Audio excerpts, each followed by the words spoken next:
धन्यवाद युवा छात्र बंधु। गणतंत्र रे आज साधारण जनतार विजय होइछि, आपण मानकर विजय होइछि, देशवासींकर विजय होइछि।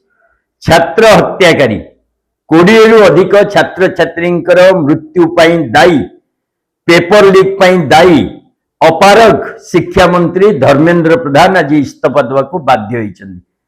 जो परि भाव रे पुलिस रा आक्रमण, जो परि भाव रे मीडिया माध्यम रे छात्र आंदोलन को बदनाम करने पर षड्यंत्र करागला, ता सत्वे सारा देश रे जो परि भाव अद्भुतपूर्व जन समर्थन मिलला, साधारण जनता एथिरे सामिल हेले।